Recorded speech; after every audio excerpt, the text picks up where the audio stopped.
Thought I'd do something a little bit different with this video. It's 31 degrees right now, so I have parked up in this lovely little Ford with a little stream running through, and I'm going to do a little walk around video from here. So, the all-new Dacia Jogger. I've just done 200 miles in this car, and I have to say the air conditioning is fantastic. I'm not going to go into too much detail on the car itself. Matt from Car Wow has done a fantastic video, so I recommend you go check that out. But I'm going to show you some of the things that he perhaps didn't pick up on or missed, because he's probably more used to fast and powerful and expensive cars. And also, I've just done 200 miles in it, which is quite a road trip, so I've got to know the car fairly well. So I'm going to show you some things that perhaps you wouldn't have noticed. I've been using this car today as my actual car. I wanted to road test it in a way that I wanted to get an honest opinion of it. So I've done some stuff with it. I've had to deliver a Saab key to one garage. I've had to deliver some Volvo wheels to Nottingham. Then I've had to drive to Burntwood to go and check on my Volvo.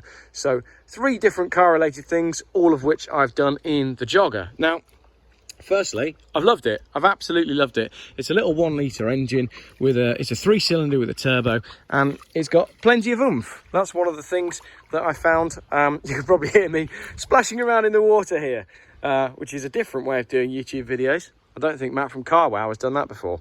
But what a great looking car, especially in this colour. I think Dacia have done a great job of designing it. We've got black trim in just the right places. The roof bars look fantastic, and they can rotate to become crossbars as well. I just think it's a great looking thing, you know. What is it? Is it an SUV? Is it a wagon? Is it an estate car? Is a wagon an estate car? Is that the same thing? I don't think it is. I'm not quite sure what it is. But I like that Dacia have done something different with it. You know, the design of this vehicle is slightly odd. There's not much out there that is like this. And it's a 7-seater. And the rear windows open, which is brilliant.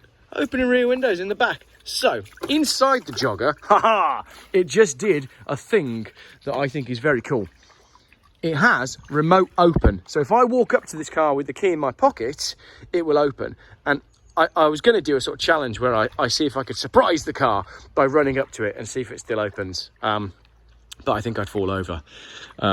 Like Ian did the other day from Cherish Vehicle Insurance Services when we had his Land Rover here. And he fell in the water, and it was hilarious. So inside the car then, I'll show you. I'll splash over to it.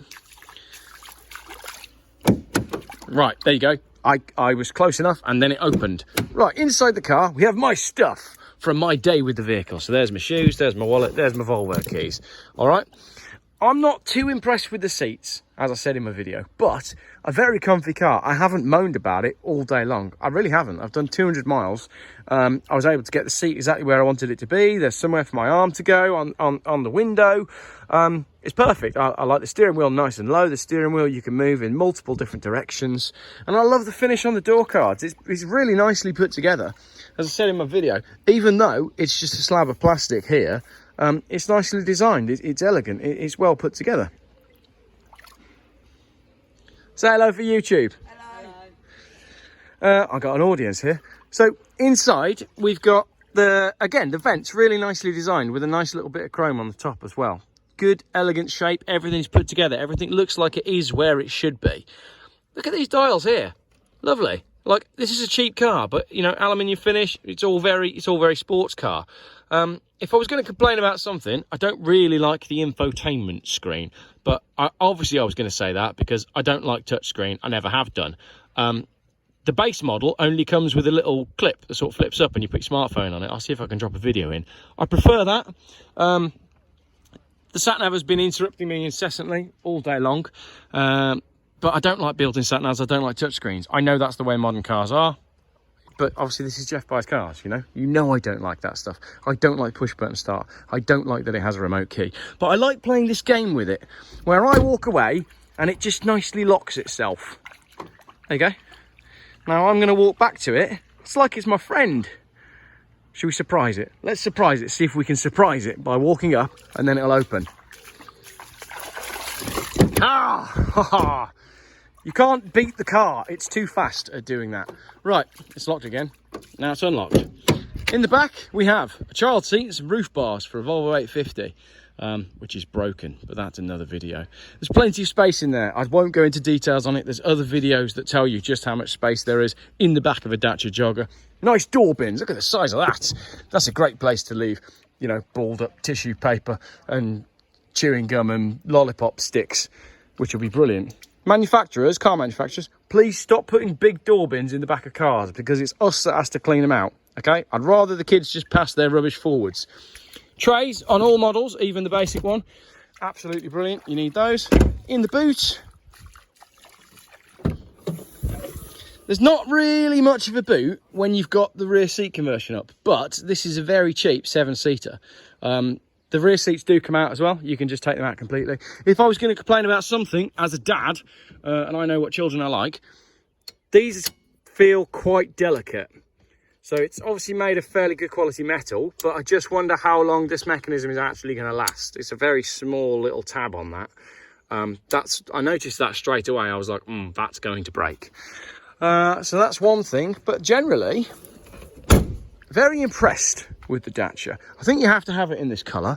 I think this is the best colour for it. Look at it just locking as I walk away. The light's on there. It's a very nice piece of branding. It's all done very well. It's a rather lovely little thing, actually. These start from about 15 grand. In this spec, it's about 17.5 grand. And that's a whole heap of car for the money. It really is. I honestly thought that 1 litre engine would be gutless. Shall I risk going down this side of the stream? I thought I was going to hate it on the motorway, but I really didn't. And maybe that says a lot about the kind of cars that I drive most of the time. But a very nicely put together car that is elegant without being over-designed. And I think that's my beef with most modern vehicles. I do find that they are all over-designed. Oh, it's muddy here. Ow. You know, modern cars do tend to be... There's too much going on with modern vehicles. And I like that this is sort of basic for a modern car. So if you're looking for a car that isn't too over the top, then this is your car. All modern cars, in my personal opinion, are basically the same. There's not a huge amount of difference between them. So why go and spend more money on something that's overly complex when you could have the all-new Dacia Jogger? Would I recommend it? Absolutely. Would I buy it? Yeah, I would actually. And I never said that before about a modern car. Would I keep it? Yes. And most importantly, I would quite happily have carried on driving this car all the way to Cornwall today. Very easy car to spend time in. Very few complaints from me. All of my complaints, in fact, are directed mostly at the sat-nav. And that's pretty much it. Not a lot to say about the Jogger. That's my review.